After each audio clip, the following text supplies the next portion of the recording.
ওই লন্ডন থেকে এক নতুন মুফতি এসেছে, জানেন বোধহয় আপনারা। আমরা আশা করেছিলাম লন্ডন থেকে একজন জাতীয় নেতা দেশের মাটিতে আসার পর এই চাঁদাবাজি এবং রাহাজানিতে লিপ্ত গুন্ডা প্রকৃতির বিএনপি বোধহয় পরিবর্তন হবে। কথাবার্তা আচরণ আচরণে বোধহয় বিএনপির একটা পরিবর্তন হবে। আমরা দুঃখের সাথে লক্ষ্য করলাম লন্ডন থেকে নেতা দেশে নামার পর বিএনপির পরিবর্তন হয় নাই, লন্ডনের নেতা নিজেই নতুন বিএনপি হয়ে গেছেন। সংগ্রামের সাথী এবং বন্ধুগণ, বিএনপি নামক দলটি যদি রাষ্ট্রীয় ক্ষমতায় আসে তাহলে যিনি প্রধানমন্ত্রী হবেন জাতীয় নেতা, তার দলের নেতারা তাকে বলে জাতীয় ইমাম, তিনি মঞ্চে দাঁড়িয়ে বলেন গুপ্ত গুপ্ত হ্যাঁ। ওনার মতো একজন জাতীয় নেতার মুখে আমরা এই ধরনের তৃতীয় শ্রেণীর রাজপথের বিএনপি কর্মীদের ভাষা আশা করি নাই। উনি যখন বাংলার মাটিতে রাজনীতি করব না এই মুচলেখা দিয়ে লন্ডনে পালিয়ে গিয়েছিলেন, আমরা ওনাকে গুপ্ত বলি নাই।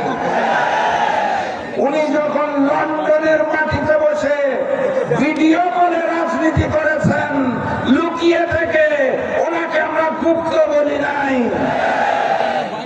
উনি যখন দেশনেত্রী বেগম খালেদা জিয়াকে ভালো ট্রাক দিয়ে আটকে রাখা হয়েছিল, তাও দেশে না এসে বিদেশ থেকে আহ্বান জানিয়েছিলেন, ওনাকে আমরা গুপ্ত বলি নাই। দেশনেত্রী বেগম খালেদা জিয়াকে যখন গ্রেফতার করে তিলে তিলে জেলখানায় অত্যাচার করা হয়েছিল, উনি তাও দেশে আসেন নাই, লুকিয়েছিলেন লন্ডনে, ওনাকে আমরা গুপ্ত বলি নাই। শেখ হাসিনা অগাস্ট মাসের 5 তারিখ পালিয়ে গেলেন, তারপরে উনি দেশে আসতে পারলেন না।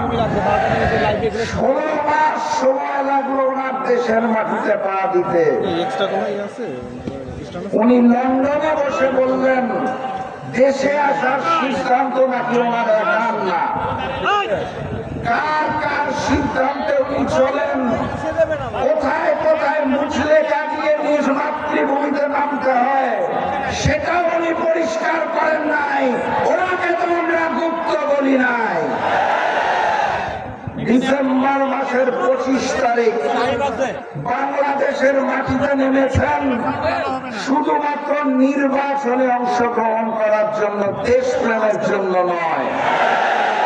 ক্ষমতার মসনদকে ভালোবাসেন, যিনি দেশকে ভালোবাসেন না তিনি প্রমাণ করেছেন। শেখ হাসিনা পালিয়ে যাওয়ার পর এই নিরাপদ বাংলাদেশে আসতে না 16 মাসের বেশি সময় লাগে, তাও ওনাকে আমরা গুপ্ত বলি না। ডিসেম্বর মাসের 25 তারিখ দেশে নেমে উনি বলেছেন আই হ্যাভ আ প্ল্যান। সেই প্ল্যান কি সেটাও খুলে বলতে পারছেন না।